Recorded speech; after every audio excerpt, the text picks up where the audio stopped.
This is part 3 of the Gretchen Whitmer Tudor Dixon debate. If you haven't watched 1 or 2, go watch those first. Make sure you go like, make sure you go comment on those, because those are great videos. And without further ado, here's part 3. Candidates, I appreciate you doing a great job on time. This is flying by, so I'm trying to get to some more of these questions. And this one is for Detroit. Joe there says that he has some real concerns about racial bias in law enforcement. And this is important because we have seen so many cases around the country that have been really troubling. And here's what he says. He says racial bias exists in law enforcement in policing, charging, trials, sentencing, incarceration, prisoner abuse, probation, and parole.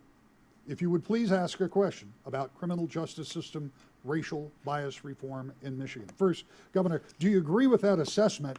Why or why not? And if you agree, what can you do about it? Well, I think that we know there is always work to do to make sure that people who are policing communities are safe, they are supported, but they are also trained and that they are working with the community. That's something that's really important. I gotta tell you, one of the most joyful things I've attended over the last few years was an expungement fair in Flint, with the sheriff and the prosecutor working with our Attorney General and Secretary of State to help people who've already served their time, who simply want a job and a fresh start to get back on that effort. That came about because of the work that our Lieutenant Governor has done with regard to improving our criminal justice system. There is more work to do. There is training. We ask too much of our law enforcement officers. We need to support them with mental health experts so that when they are in communities, everyone goes home at the end of the day. Mrs. Dixon, do you agree? Where's the answer? You didn't answer the question. Agree with the assessment in that question, and if you do, what do you do about it? We need to always make sure that our police officers have the training that they need and the support that they need.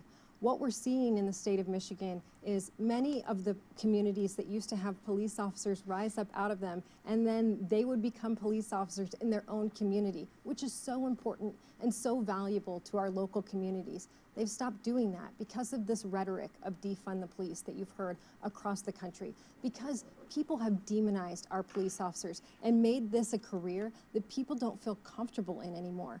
In fact, our own governor marching with the people who are out there saying the police are bad have helped move this narrative along.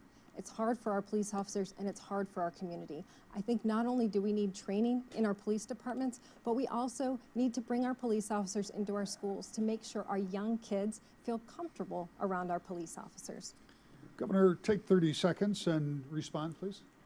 One of the important jobs of the governor is to keep her cool and to be a healer in chief. What Mrs. Dixon is referring to was a clergy-led moment of healing. We had police represented as well. It was an important community moment.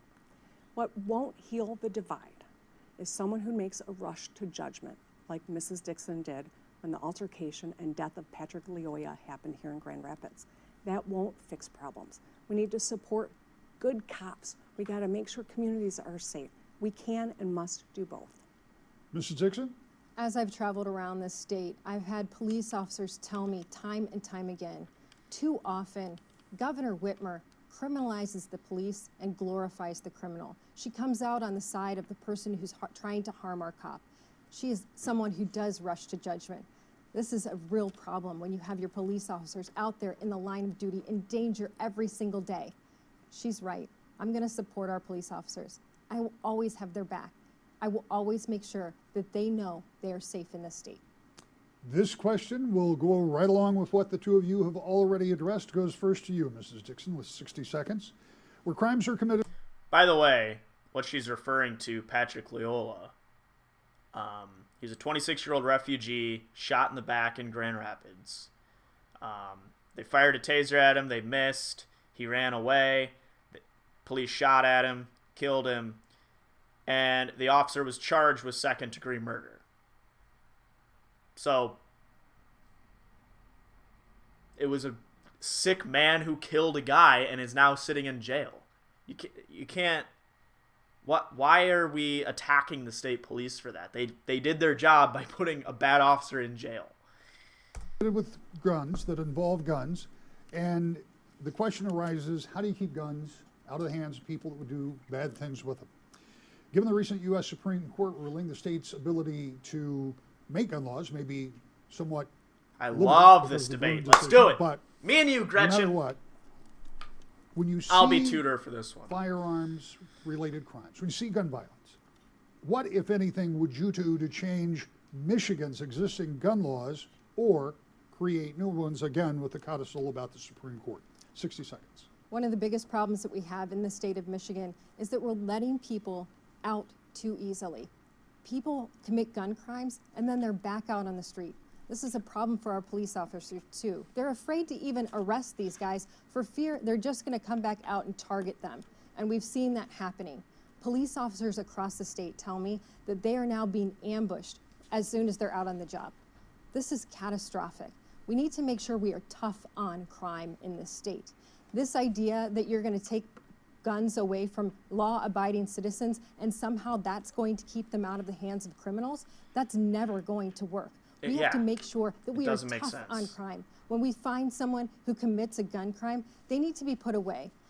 This administration is trying to hide prison numbers from you. They're saying that the prisons are empty, that we don't have a crime problem. Our sheriffs across the state have told me they're hiding them in our jails and giving them lesser violations and then letting them back out on the streets. That's catastrophic. Governor? I'm a little confounded by what she just said. I don't know that there's any facts behind it. I'll say this. As a former prosecutor, I take public safety very seriously. As a mom, I'm furious that in our country, guns are the #1 killer of our children. As a governor, I know we can and must act. I support secure storage. I support background checks. I support red flag laws. This is how we keep our communities safe.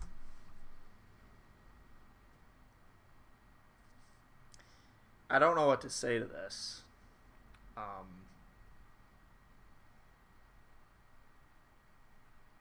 Safe storage would do nothing. That putting a safe storage law in effect would do nothing. How are you supposed to prove it? I have my AR-15 laying against the wall right there, not safely secured. What if I need to use it? What, do I have to go punch in a pin, use a lock to unlock it? I don't have that much time.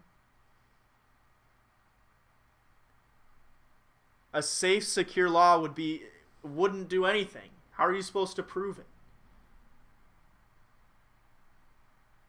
It's up to you as a parent to teach your kids to not touch those things. They are dangerous weapons. But parents don't do that. I was taught when I grew up, if I even looked at my dad's shotgun, they didn't even tell me what would happen. And I never even looked at that thing. A red flag law, so you're just going to strip guns away from people that can own them because of an accusation? Somebody could literally go to the police and say that I am not in a mental state to have a gun, I might kill myself, and they can come and legally take my firearm away with no evidence, and it will take me years and thousands, tens of thousands of dollars to fight that to get my firearms back. That's what red flag laws are. Unconstitutional. We already have background checks. When I went and bought my firearms, I had to have a background check, a federal background check. We already have those. I love the gun debate because banning them makes no sense. Certain laws make no sense. Banning certain weapons makes no sense. And these people just make themselves seem like fools. Safer. This is how we keep our kids safer when they're in school. My opponent supports constitutional carry, which means more guns, less oversight, less training. She wants to eliminate gun-free zones like at our schools. The work we have done has helped improve safety. Think about Oxford. Oxford was in Detroit, or anything around it. Might have been in it. That was a gun-free zone. Yet the kid that went and shot that up took a gun into a gun-free zone. He didn't just stop and say, oh, there's a crossed out mark with a gun in it, let's not go in there. If we eliminate them, it's just going to allow, well, one, it'll allow teachers to carry, which I'm on board with. If a teacher wants to have a weapon to defend a school, they should have the ability to do so. My girlfriend works in South Bend at a hospital. She works the night shift sometimes, and it's not in a very good part of South Bend. I wish that she had the ability to defend herself, but she can't because the hospital is a gun-free zone. She's not going to go in there and do anything with it. She can lock it away when she gets in there. I'm on board with that kind of lock away. If it's in public, not in my own fucking home. But if it's in public, I'm down for locking it away. But she can't even defend herself. Those kind of laws strip the rights for women to defend themselves. She wants to do that. It's crazy. Safety. There is more good work to do without question. But here's what we've done. With Operation Safe Neighborhoods, we've got parole sweeps. We're getting illegal guns off the streets. We're working with local police departments, and we will continue to do so and take any action we can to make our communities safer. Mrs. Dixon, 30 seconds. I don't think it can be any clearer. The governor's made her statement. She wants to take guns away from law-abiding citizens. She does not trust our law-abiding citizens with their guns. We know this. We've already seen some of her agencies trying to do this on their own. And she doesn't even know that we're in a situation where our jails are filled with violent criminals that are beyond what our jails can handle. They're not putting them in our prisons. She doesn't even know what's happening in the criminal justice system in her own state. Governor, we're going to go to you, but I'm going to ask the control room to, there we go, to reset that clock. That was distracting. My apologies. Governor, please, 30 seconds. Sure. I mean, I'd be happy to give my 30 seconds to Mrs. Dixon if she wants to actually tell us what kind of supports she might, what policies she might support to get guns off the street, to keep our communities safer. I still haven't heard that. I don't think that you've heard that. And I think every one of us deserves to know, what is the plan She to get just guns out of our said communities? be harder on crime. All right. Candidates, we're coming down to the end of this. We may have to move a little quicker, so I'm going to go with you real. She said we need to be harder on the people that commit crimes like that, not let them back out into the streets where they're likely to reoffend again, which is statistically proven. Quickly, Governor. Let's talk a bit about the economy. We touched on it earlier a little bit, but one of the questions we heard was like this, and we heard it a lot, like this one from Paula in Grand Rapids. Tudor Dixon would outlaw abortion with no exceptions. With no exceptions for rape or incest. Dixon supports the law that would put doctors and nurses in jail for performing abortions. Dixon called it a good law. I call this too dangerous for Michigan. Welcome to the fourth industrial revolution, where cities think. Manufacturing is I want to know, what are the candidates going to do with the high inflation if they're elected? Paula, I appreciate the question, but I will stipulate that the governor doesn't have the unilateral ability to change a national or global economy, but there are some things you might be able to do. Jane in Caledonia says, what's your position on removing the taxes and retirement pensions? This is a very hot topic, especially with the inflation rate as high as it is. She says, I'm considering moving out of Michigan because of this. And Charles from Hickory Corners wants to know, in light of people hurting because of the economy, will you work to roll back the state's income tax to 3.9%? Whitmer vetoed that, by the way. She vetoed reducing the state income tax. Keep that in mind. Governor, start with that or anything else that, as governor, you might be able to do. There's a lot to cover there, so I'll start with this. We know that inflation is hurting, whether it's the price of gas or it is the price of groceries. A governor cannot fix global inflation, but what we can do is help keep more money in your pocket. I worked with the Republican legislature to make sure that we leveled the financial barrier to higher education and skills so that people can get into good paying jobs. 170,000 people are in tuition-free programs now. We also expanded TriShare, which started here in Grand Rapids, by the way. The state picks up a third of the cost of daycare, the parent a third of the cost, and the employer a third of the cost. And for people who are really struggling, we have expanded for 150,000 kids. So wait a minute. my tax money is being used to pay for somebody else's kid to go to health or to go to childcare. And then they're forcing the employer to also cover a third of their employee's kid to go to childcare. What? That's not helping you, Gretchen. It's in Michigan. Daycare that is free or low of cost. We also put our fiscal house in order. And because of that, because of the upgrade in our credit rating and the money that we put in the rainy day fund, we could repeal the retirement tax, which I do support. We could triple the earned income tax credit, which I also support, and a pause on the gas tax.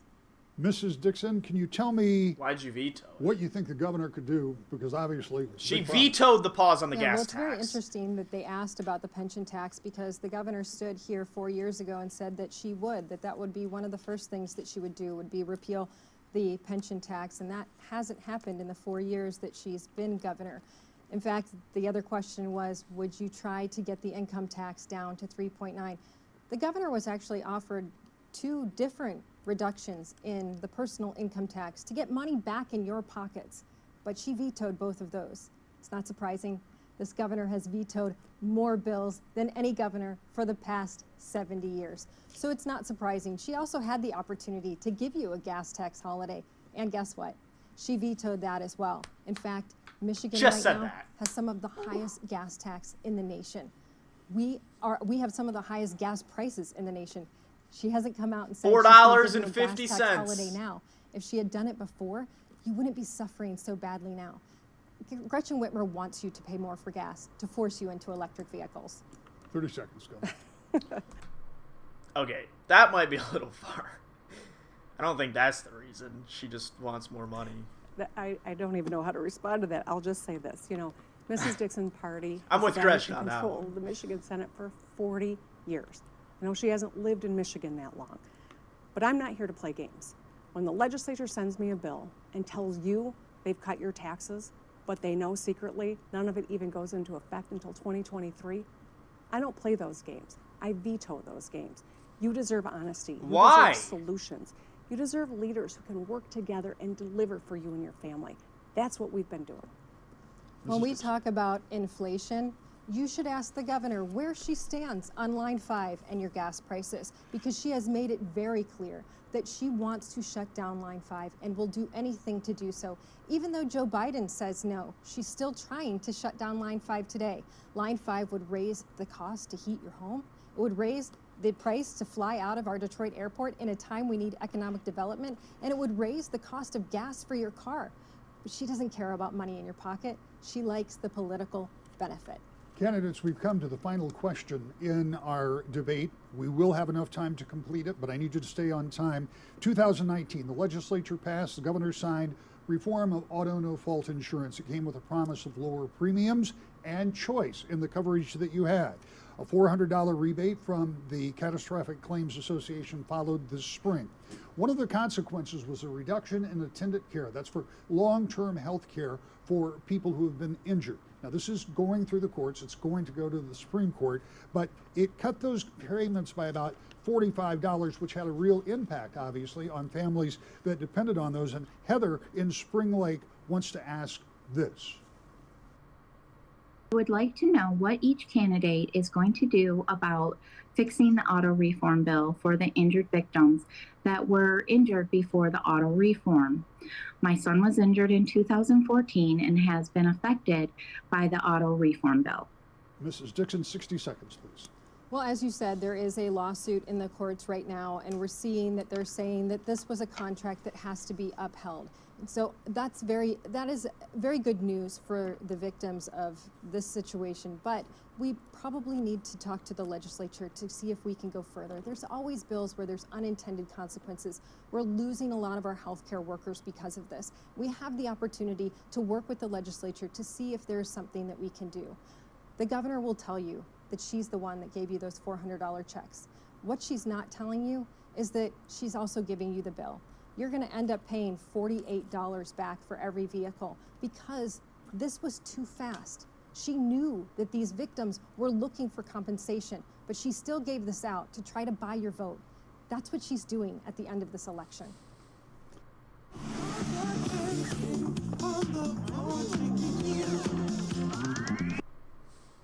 Governor, 60 seconds. I'm sure my opponent knows that the Republican Party controls both chambers of our legislature. We worked together because Michigan had high auto rates. Consumers wanted options, and so that legislation gave them options. And because of it, they've been able to save some money. They got a rebate. Also, we've got more people who are driving who are insured now because they can actually afford some of the options. That came because nobody was driving during coronavirus. So they had all this extra money from insurance because nobody's getting in accidents. That's why you got the money back. And all we got was $400. Let's see. We were locked down for, 2 years? I pay very little in my car insurance. We were locked down for 2 years. Now, I'm not saying I drove, obviously, during that, but for the benefit of the doubt, that's 24 months. So I spent $2,160 on my car insurance. I spent about $90 a month, which is low. A lot of people spend a lot more than that. I only got $400 of that back. Even though I wasn't a risk at all because I wasn't driving because everything was shut down. Make it make sense, please. Make it make sense. Now, for people who were injured before that law was signed, they have a vested interest, and I believe that they deserve the care that they need. And so I am eager to work with the legislature. The Republican leaders in the legislature haven't come to the table yet, but I'll be a willing partner when they're ready to do that. 30 seconds. This governor has proven time and time again that she actually won't come to the table. She keeps claiming to be bipartisan. I want to remind you that she has vetoed more bills than any governor in the last 70 years. So when she has sat up here and talked about her bipartisan willingness to work with people, do not be deceived. This is a woman who shut down the state and had to have her powers removed by the Supreme Court. Do not trust her with another 4 years to terrorize you. Governor, 30 seconds. I think that there are so many wonderful things that are happening in Michigan. There are certainly some challenges ahead.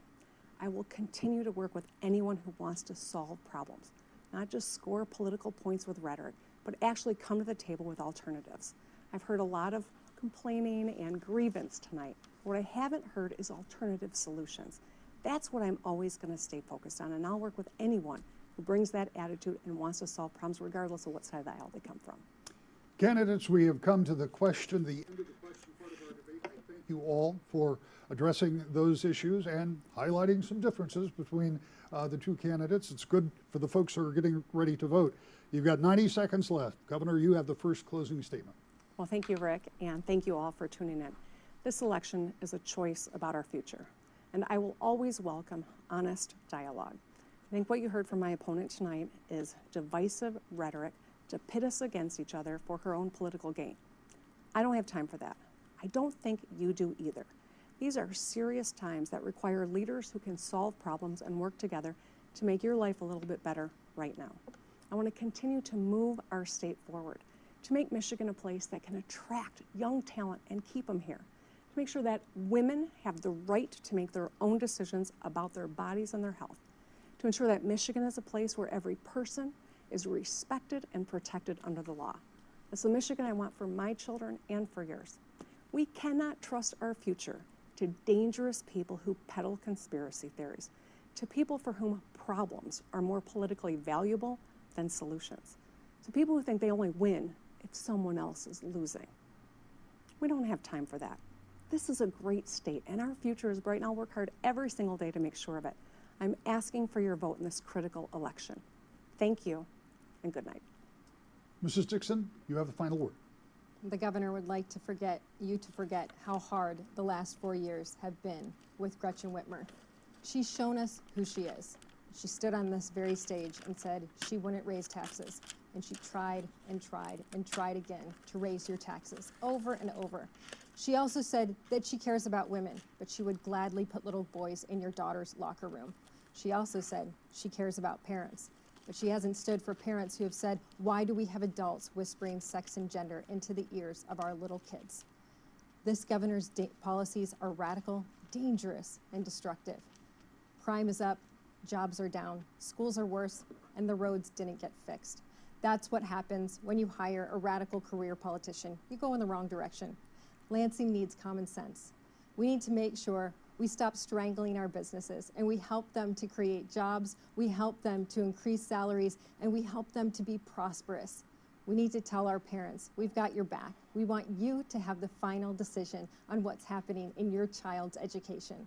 And we need to make sure that cops, we hire more cops, and they know we have their back, and we're gonna get out of their way and let them do their job. But most of all, I wanna make sure that we put money back into the pockets of our middle-class families. We need common sense, and when you lack it, that's all you can see. I hope to earn your vote and bring Michigan back to a family-friendly Michigan on November 8th. Candidates both, I thank you very much for being here. I'm going to take just a moment of personal privilege because in election years, one of the most difficult things to do is to bring the candidates together for debates for a lot of reasons. And it's not because candidates don't want to debate, but it's a huge investment of time, and there are a number of considerations that you have to take for your own candidacy. For reasons on both of your sides, it might have been easier not to do this tonight. I get that. So I appreciate the fact that you personally agree, but moreover, in working with your campaigns, that you were willing to compromise and or set aside some of the problems that we might have had in putting this together. So my personal thanks to you and your campaigns. I want to congratulate you both on having great folks in your campaigns to work with. I want to thank our partners all around the state. One of the important things about doing a debate, and as you may have noticed for the past hour, there have been no commercials. This isn't about profit. This is about there has information. been. We feel it's vitally Do important. they end up shaking hands? Let's see if they shake hands. All right. They shook hands. Well, that was the debate. Now just keep in mind what Gretchen Whitmer did to the state. She destroyed a lot of people's lives. She chose to do that. She could have followed Indiana or Florida or some of these other states where they opened up. Didn't see really any spikes. Yes, people got infected. They didn't die. That's how you defeat a disease. That's how we've done it now. Everybody got infected. People lived, and now they're immune. That's what we should have done from the start. But I think it was very clear that I'm totally being biased, but the little bit of unbiasedness in me said that Tudor definitely wiped the table on that. I mean, Gretchen Whitmer was straight up lying most of the time. And I'm more informed than a lot of people are on Michigan politics, so I know that Gretchen Whitmer was lying. A lot of people don't. There was some stuff that Tudor said that was maybe up in the air. And I don't know a lot about the research she did. I just know the research I did against Gretchen. But there's a big election coming up. If we were to have another pandemic, the last person I would want to be in there is Gretchen Whitmer. The last person. There's orange cones all over the place, which she says is a compliment, or is a good thing, but no, it's not, because the same orange cones have been there since the beginning. She's supporting Prop 3, which is a recipe for disaster for the state. She's continuously tried to raise taxes. And luckily the legislators have come together and said no. But then anytime the legislators try to get something done, she says no. So she's a disaster. She needs to get out of there. She's done. Gretchen, I'm sorry. You had a great run. Actually, you didn't have a great run. You had a terrible run. Go back to your home. You're done in politics. No, you're not going to be the next vice president. Kamala Harris was chosen over you. Sorry. No, Kamala's not going to choose you for vice president when Joe Biden's gone. No. You don't have a great record. Although I would choose you over Kamala Harris. Honestly, I would. But you're done. You're done. It's 44%. It's tied right now in the polls. Hopefully this video gets out there to a lot of people and sways it even more in favor of Tudor. You're done. The fact she's even this close is shocking. Shocking. But in all the polls I've seen, it's about 50% of people are voting Republican and 44% of people are voting Democrat. Huge swings. So you're done. Goodbye. Anyway, I hope you guys enjoyed.